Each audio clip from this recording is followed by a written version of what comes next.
네, 딜렉 라이브 마지막 시간입니다. 이번에도 반도체 얘기를 좀 해볼 텐데요. 한적 기자와 함께 이야기해 보겠습니다.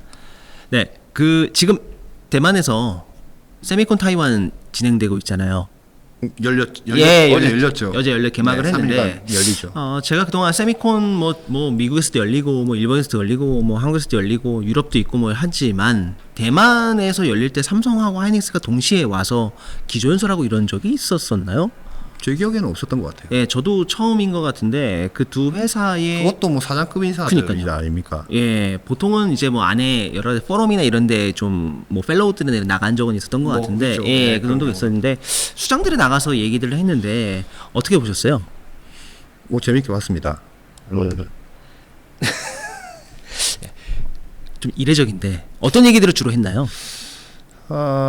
어제 그 보도가 되게 많이 났어요. 이제 삼성전자에서도 이제 그러니까 한국에서 보도가 많이 나온 이유는 삼성전자에서 참고 자료라고 일단 해서 네, 자료를 기업에서 자료를 많이 뿌렸으니까 이정배 그렇죠. 예. 사장이 거기서 한 이제 발언들 중심으로 네. 자료를 배포를 하였고 하이닉스도 배포를 했어요. 근데 이제 그 두 자료를 네. 이렇게 딱 펼쳐놓고 딱 보고 있으면 네. 현재 상황과 좀 대비해서 보면은 네. 뭐랄까요 그 발표 내용을 사실 안에서 준비를 하고 다 가지 않았겠습니까? 다 그렇죠. 뭐 전시회라는 게 뭐. 뭐 기존설 하러 갔으니까 네. 뒤에 이제 슬라이드도 장표도 띄워야 되고 네. 하니까 그거 다 이제 어떻게 우리가 얘기를 해야 이 듣는 사람들한테 우리가 원하고자 그 전달하고자 하는 얘기들을 잘 전달할 수 그러니까. 있을까 양측이 고민을 되게 많이 했을 거란 말이죠. 그렇게 뭐 말도 맞춰보고 그랬겠죠. 네, 뭐 연습도 하셨고 네. 했겠죠. 근데 뭐 공통된 점은 우리 뭐 삼성하고 하이닉스는 세계 1, 2위 메모리 기업들이니까 인공지능이 지금 어쨌든 이 뭐 다 이끌고 있잖아요. 지금 뭐 사실 전방 산업에 지금 폰 시장 별로 안 좋거든요. 뭐 PC도 폰도 뭐 심지어 가전제품도 AI 안 들어간 게 없습니다. 아니 판매가 잘 안 돼요. 그러니까 네. 이 부품 산업계를 지금 견인하고 가고 있는 것은 소위 얘기하는 그 AI 가속기, GPU AI 가속기, 엔비디아가 만들어놓은 그 생태계의 메모리도 꽂고 뭐 하여튼 그 메모리 만들기 위해서 뭐 장비도 들어가고 뭐 소재도 그렇죠. 들어가고 네. 이러니까 지금 그것 때문에 지금 관련 기업들 뭐 주가 요즘 최근에 이제 많이 이제 확 떨어져서 이제 좀 우울해하시는 분들이 많던데 어쨌든 그런 AI가 메모리 시장을 견인을 하고 있고 네. 그리고 앞으로 메모리 기술은 이런 식으로 이제 좀 뭐 전력 소모량을 줄이는 거, 대역폭과 속도를 더 빠르게 하는 법 이런 식으로 이제 발전을 해 나갈 것이다라는 이런 내용들은 공통적으로 뭐 다 양측이 다 했던 내용인데 뭐 삼성이 주장했던 그러니까 삼성이 강조했던 본사의 이제 강점과 전략 강조에 대한 방식, 하이닉스가 강조했던 내용들이 약간은 상이하면서도 미묘하게 서로 좀 뭔가 좀 주고받는 듯한 느낌의 얘기들을 한 게 제 입장에서는 그리고 또 이 산업을 바라보고 있는 이 반도체 업계에 있는 종사하시는 분들은 되게 재미있게들 보신 것 같아요. 보통 이제 일반적으로 이 업계에 관계하고 계신 분들은 아시겠지만 삼성이 앞서가고 하이닉스가 뒤따라가고 또 하이닉스도 삼성의 어떤 그런 기조에서 크게 벗어나지 않는 정책들을 펼쳐왔던 게 일반적이었는데 과거 한 20년 넘게 그렇게 해왔죠. 뭐 극단적으로 삼성이 항상 앞서 그렇죠. 있었죠. 네, 극단적으로 어떻게 2등이 1등을 뭐 이렇게 좀 뭐 공격하는 얘기를 할 수 있냐라는 이미지가 있었는데 이번에 완전히 분위기가 달랐던 모양입니다. 지금 그냥 제가 볼 때의 느낌은 이제 뭐라고 얘기했냐면 이정배 사장이 그랬거든요. 기존 메모리 공정만으로는 HBM 성능 높이는 한계가 있습니다. 이걸 해결하려면 로직 기술이 결합돼야 되는데 우리는 파운드리도 있고 시스템 LSI도 있습니다. 그래서 잘하는 걸 얘기하셨군요. 우리가 이 분야에서 가장 강력한 위치에 있다. 네. 이 얘기를 들은 어떤 분은 그게 이제 강점이 될 수도 있고 어떨 땐 약점이 될 수도 있거든요. 그쵸, 예를 예. 들어서 파운드리 애플이 떠나갈 때 뭐 그 뭐 다른 여러 가지 이유도 있지만 뭐 여러 이유 중에 하나는 야 시스템 LSI가 우리 거 가져가지 않을까 뭐 거기 뭐 이런 우리의 정보가 글로 가면 또 무선으로 가지 않을까 그쵸, 뭐 이런 예. 것들에 대한 하나로 모여 있다는 그쵸. 것에 대한 약점들이 있었는데 뭐 이날은 그걸 강점으로 얘기했어요. 왜냐하면 HBM4가 되면 이제 베이스 다이를 이제 로직을 이제 설계를 해야 되고 커스텀해서 네. 커스텀하게 고객사가 원하는 대로 해야 되는데 우리는 우리가 다 할 수 있어. 통합 역량 우리가 좀 강조한 거죠. 그거는 하이닉스나 마이크론은 갖고 있지 않은 거기 때문에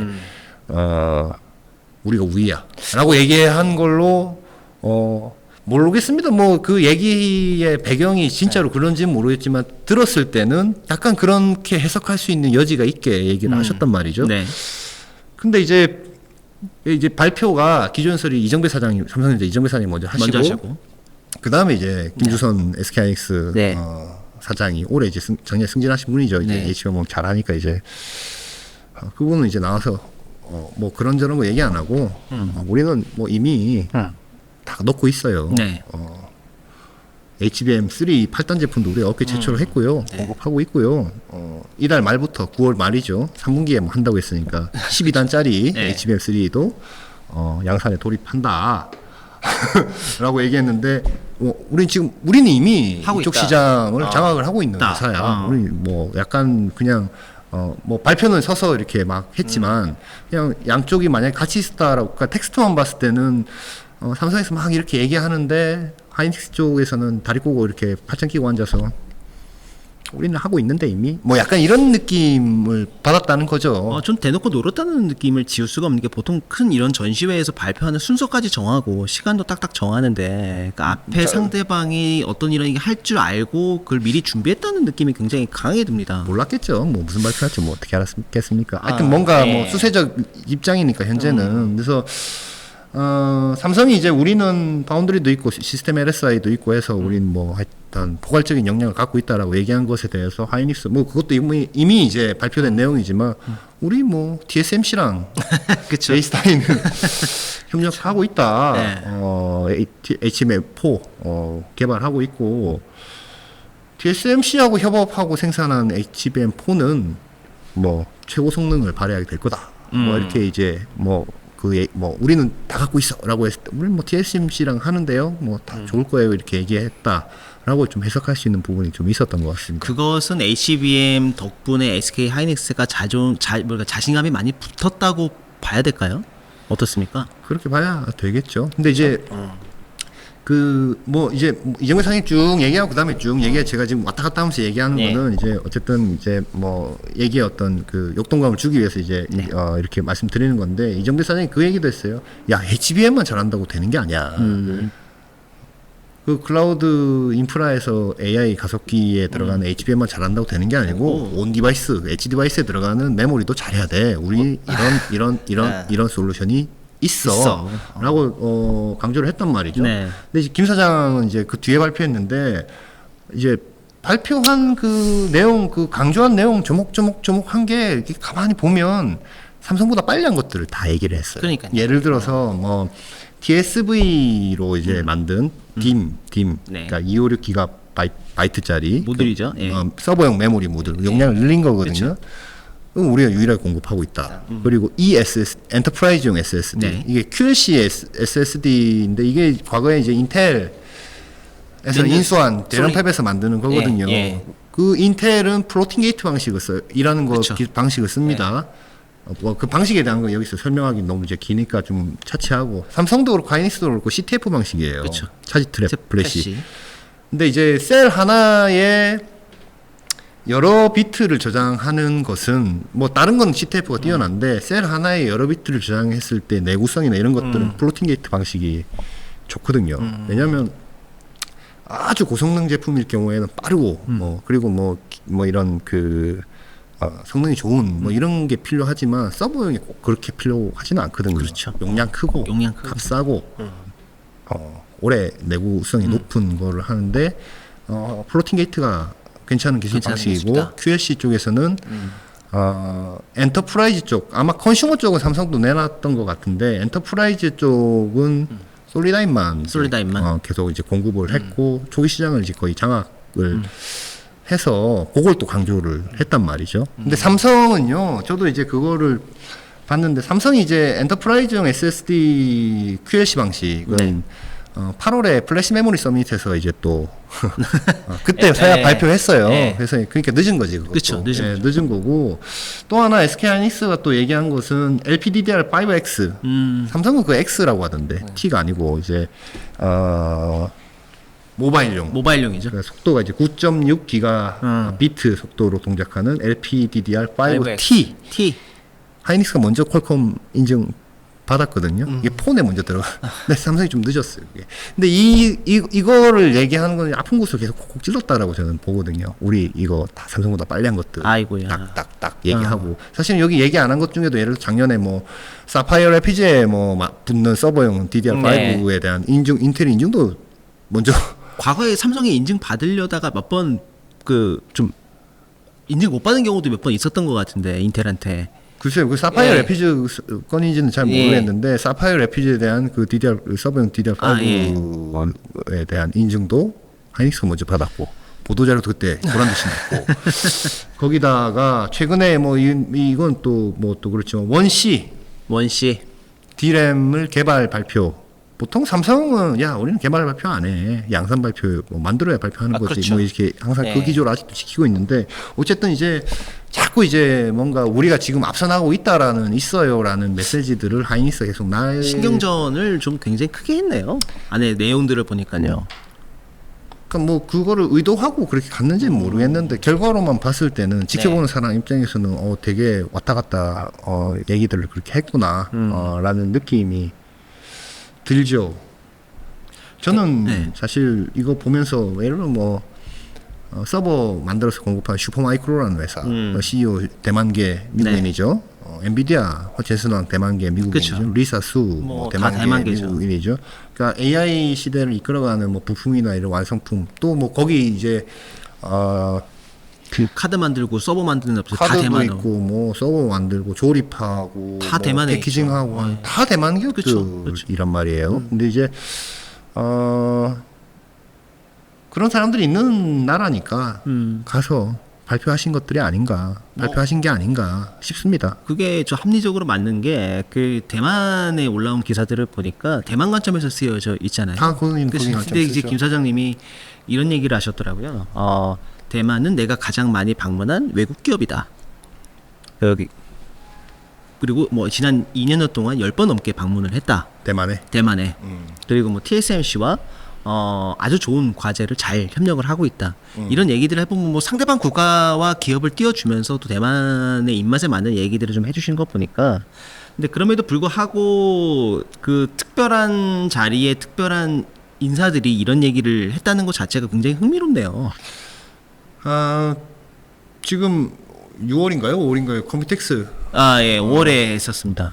그 전시회가 그렇게 뭐 물론 저는 사실 2010년대 한 10년 그러니까 계속 매년 오래 갔었죠. 가서 그 분위기를 너무나 잘 알고 약간 그 인텔 생태계 중심의 PC 중심이었죠. PC 생태계 전시회라고 그렇죠. 인식을 했거든요. 물론 그때도 엔비디아가 나오긴 했지만 근데 지금 엔비디아가 워낙 그 AI 시장에서 차지하는 비중 세계 자본 시장에서 차지하는 시총 1위 탑 수준의 그 시총의 어떤 그 뭐랄까요 그 영향력 때문에 덩달아 컴퓨텍스도 거의 떴죠. CES에 버금가는 정도 보도가 엄청 많이 저 나오고 놀랬습니다. 했는데 지금 세미콘 타이완도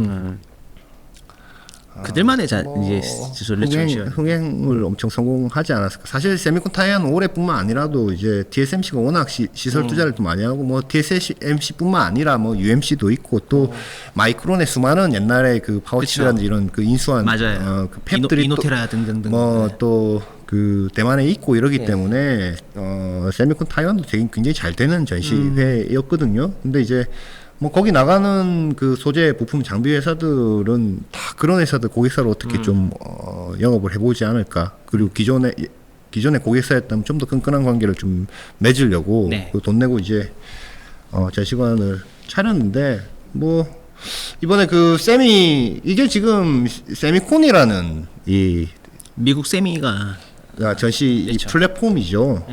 전시 플랫폼은 미국 거예요. 세미라는 이제 단체에서 하는 건데 여기 CEO가 아지트 마노차라는 분인데 옛날에 반도체 업체에서 계셨던 분인데 뭐 앞으로 이제 AI 칩 생산, 첨단 패키징, 뭐 이종 집적 그리고 뭐 칩랩 뭐 이런 기타 신기술이 무호의 법칙을 계속 이어나갈 텐데 약간 이 모든 게 네, 대만에서 일어날 겁니다. 아까 그리고 얘기한 거 이분도 뭐 엄청나게 많이 대만 왔다 갔다 했다면서 대만은 엄청 띄워줬어요. 미국의 무슨 후계자를 대만인으로 지목한 게 아닌가라는 뭐 어떤 매니팩처링이나 뭐 이런 여러 가지 물론 이제 그 리사수나 젠슨 황은 국적은 또 미국이잖아요. 뭐 그렇죠. 네, 근데 이제 또 미묘하게 또 중국과의 어떤 그런 지정학적 관계나 이런 것도 대놓고 대만 밀어준다는 생각도 좀 많이 들고요. 좀 중국 건드리기 위해서 아니면 못 건드리기 하기. 대만은 또 미국에 그 적극적으로 어필을 해야 본인들이 이렇게 중요한 산업을 보호해주세요라는 좀 명분이 되기도 하고요. 근데 대만 내에서도요, 그 TSMC가 미국에 공장 짓는 거에 대해서 소위 말하는 친중 성향을 갖고 있는 거기서는 그런 분들 보수층이라고 하는데 분들이 문제를 많이 삼아요. 그 세미콘 타이완 그 3일에 아니 4일에 열렸는데 네. 3일에 대만의 그 행정원 경제발전위원회 자문회의에 그 류더인 마크 리우라는 류더인, 분, 그 지금 올해 이제 퇴임하셨잖아요. 퇴임하셨죠. 네. 이분이 이제 와서 미국에 사는데 왔대요. 이제 그 강연 좀 해달라고 그래가지고 막 여러 가지 이제 얘기들을 하면서 야 애리조나 공장을 건설하는 과정이 굉장히 어려웠다. 그리고 또 단일 창구가 없어서 되게 어렵다. 단일 창구가 없다는 얘기는 뭐 그게 또 이제 주 정부가 있고 중앙 정부가 있고 그쵸. 뭐 또 미국도 연방제니까 또. 여기저기 이제 말이 다 다르니까 이제 그런 게 어렵다 이렇게 토론을 했는데 자오 샤오캉이라고 이제 지금 그 반대당 네. 야당이죠. 야당. 야당에 있는 분이 야, 이 발언을 듣고 이게 결국은 TSMC가 공장을 미국에 짓는 게 미국의 압력 때문인 거 아니냐? 차이잉원 정부의 압력 때문에 나온 거 아니죠. 아니냐? 그래서 이 미국의 비위를 맞추는 건 안 된다라고 또 해서 그 한참 시끄러웠더라고요. 근데 이제 네. 세미콘 타이완 때 그래서 이제 그 대만 경제부 장관이 이제 왔어요. 이게 차이잉원 그 정부의 이제 그 내각이죠. 그러니까 장관이 이제 와서 고주후이라는 분인데 이분이 이제 세미콘 타이완 와갖고 이제 이렇게 있으니까 기자들이 와서 뭐 미국이 압력 넣어서 공장 지은 거 아니야? 공장 짓는 거라는 해석이 있던데 어떻게 생각하십니까? 하니까 이제 뭐 당연히 답변 정해져 있죠. 뭐야 그렇게 큰 회사가 뭐 그런 압력 때문에 가겠냐? 아주 세밀하게 검토를 했을 거고 그리고 뭐 자기가 판단하기로는 미국이 반도체 발원지이고 또 거기 시장이니까 간 거다. 그리고 예정대로 될 거다. 뭐 이런 식으로까지 얘기를 했었어요. 그래서 뭐 어제 하루 동안 그 대만을 중심으로 하고 있는 그 반도체 생태계에서 굉장히 여러 가지 얘기들이 나왔습니다. 이제 거기 대만에도 반도체 산업협회가 있거든요. 있죠. 거기 이제 전무이사로 있는 이제 루 차오춘이라는 분이 있어요. 네. 이분이 이제 그 유창곽이라는 이트론 팹리스 회사, 그 네. 디램 쪽 그 뭐 이런 칩들을 좀 설계하는 팹리스 회사의 CEO인데 이분 오늘 얘기한 거 보면 올해 대만의 반도체 산업 매출이 1,600억 달러 도달해서 전 세계에서 한 25% 정도, 4분의 1은 우리가 책임진다. 그 엄청난 거죠. 이게 이제 우리나라에서 지금 반도체 수출액으로만 좀 네. 비교해 보면, 뭐 여기는 지금 매출액을 얘기한 네. 거고, 우리는 수출액을 수출액이니까. 얘기하니까 약간 기준이 좀 다르긴 한데, 우리가 1,300억 불 올해 수출이요. 수출 네. 얘기하는데 여기는 지금 생산 기준으로 1,600억 불 하니까 제가 볼 때는 약간 비슷하거나 여기 좀 더 많거나. 그래서 저는 이거 기사 어제 저녁에 오후에 나와서 이게 나오고 기사 쭉 쓰면서 살펴보다가 기사 송고하고 나서 무슨 생각이냐면 세미콘 코리아 홈페이지 네. 제가 가봤습니다. 네. 기존설자가 누구인지. 그게 위상을 알려주는 거죠. 대만만큼은 아니더라고요. 그래서 좀 안타까운 게 있고 세미콘 코리아에도요 글로벌 장비 기업들, 소재 기업들, 부품 기업들이 그거 가갖고 비싼 돈 주고 그거 되게 비싸거든요. 전시 비싸죠. 부스 차리는 네. 게 그것도 그 해 가서 안 돼요. 딱 그 미리 예약해요. 내년도 행사에 있는 거는 그 전년도에 미리 부킹을 하고 가요. 전시 끝나는 날. 뭐 이렇게 그쵸. 뭐 이렇게 뭐 점 찍어야죠. 무슨 럭키 드로우 하듯이 네. 뭐 하는 것도 있고 뭐 하던데 그분들이 돈 내갖고 여기 오는 거는 대만은 TSMC 보고 가는 거지만 한국은 삼성전자 하이닉스 보고 가는 거거든요. 네. 근데 어쨌든 경쟁력이 계속 좀 대만에 비해서 반도체 생태계 경쟁력은 그거는 지금 메모리 쪽은 굳건하지만 나머지 쪽은 뭐 장비 쪽도 우리가 잘해요. 대만에 뭐 이렇다 할 장비 기업들은 그렇게 있지는 않거든요. 근데 그 말고도 그 다른 전반적인 이 생태계 자체는 그러니까 시스템 레벨 아래쪽의 생태계 자체는 대만이 되게 잘 돼 있어서 좀 부럽기도 하고 배도 아프기도 하고 여러 가지. 그 말씀하시니까 뭐 사실 대만은 국교 단절 시절부터 뭐 한국을 굉장히 뭐 아시아 4대 용이라고 하면서 대만하고 한국 근데 우리는 그런 대만을 라이벌로 생각한 적이 없는데 대만은 우리를 굉장히 라이벌로 생각해서 이런 얘기를 할 때마다 그래서 이제 대만에 뭐 예를 들면 이제 폭스콘 사장이었던 뭐 그게 혐한 많이 했잖아요. 한국 사람들이 대만을 라이벌로 생각 안 하는 거를 대만 사람들은 되게 화나해요. 그거 자체를 또 기분 나빠하더라고요. 그건 기분 나빠하더라고. 근데 지금 뭐 근데 지금 반도체 이쪽 특히 파운더리나 전자 특히 매니팩처링 분야로 갔을 때는 사실은 뭐 단순 비교하기는 어렵지만 우리가 대만보다 규모가 작은 건 사실이거든요. 뭐 그건 어쩔 수 없는 부분인데. 전체 경제 규모는 한국이 크지만 이제 네. 인당 GDP는 이제 뭐 지금 뭐 작년에 뛰어넘었는지 하여튼 뭐 비슷한 뭐 수준이거나. 오락내락 하는 것 같아요. 그게 대만이 높았으면 국내에서 이제 인용해서 보도를 좀 하고는 했죠. 네, 그래서 근데 대만이 전반적으로는 한국인한테 그렇게 좋은 감정을 갖고 있는 것 같지는 않습니다. 90년대에 아마 국교 단절을 하고 그냥 도망치듯이 나와서 아마 그래서 요즘 젊은 사람들은 중국하고의 그런 관계나 뭐 워낙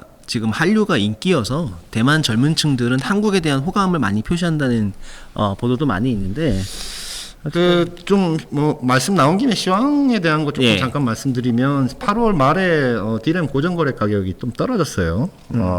하락했는데 거의 1년 만에 하락한 거거든요. 그죠.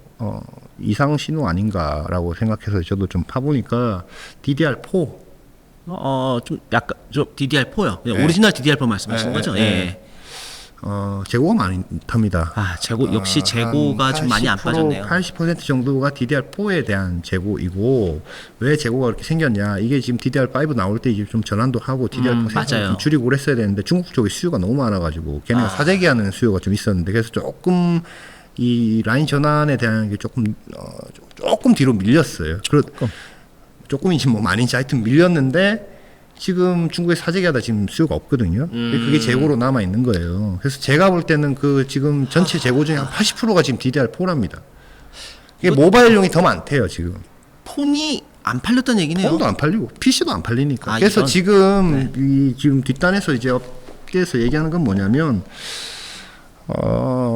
하반기로 가면 한번 재고를 털어내기 위해 땡처리를 하지 않을까 삼성 하이닉스가. 하반기에. 예. 근데 지금 하이닉스는 그렇게 급한 게 없는 것이 어쨌든 HBM으로 매출도 잘 내고 있고 한데 수익성도 좋고요. 삼성은 지금 매출을 만들어야 되니까 제가 볼 때는 일부 지금 가격을 낮춰서 지금 팔고 있는 거 아니냐라는 지금 얘기들이 지금 들어오고 있거든요. 근데 삼성은 가격 싸게 해갖고 팔고 좀 기다리면 하이닉스는 좀 기다리고 있다가 그거 다 소진되고 나면 좀 가격 좀 높아지면 또 팔고 이러면 또 삼성은 또 손해란 말이죠. 그래서 내가 웅크린 건 힘을 축적하기 위함이었다. 그래서 그런 거에 대한 거가 있고 그래서 근데 이제 전체적인 이제 메모리의 어떤 업황 자체는 견조하게 이제 가고 워낙 AI나 HBM 그쪽 수요가 많으니까요. 견조하기 때문에 근데 지금 재고로 남은 거를 어떻게 지금 올해 털고 갈 것인가가 이제 관건입니다. 그러니까 제가 볼 때 하반기에 이제 메모리 가격 좀 더 디램 가격 특히 이제 더 떨어질 수 있을 것으로 이제 보이고 밀어내게 해야죠. 지금 HBM 12단 그 김주선 사장께서 이제 올해 이달에 양산에 돌입한다고 했는데 지금 막바지 이제 수율 잡기에 한창인 것 같은데 조금 내부적으로 문제들이 좀 있는 것으로 제가 지금 얘기를 좀 듣고 있어요. 그래서 그것도 문제가 해결이 안 되면은 이거는 큰일이거든요. 부킹을 다 받아놓은 거기 때문에 아니면 손해보고 팔든지 해야 되는데 수율에 대한 것들에 대해서도 조금 더 들리는 얘기들이 있으면 좀 알려드리도록 하겠습니다. 네. 오늘 라이브는 여기서 마무리하도록 하고요. 다음번엔 더 좋은 소식으로 찾아뵙도록 하겠습니다. 오늘 시청해주셔서 고맙습니다.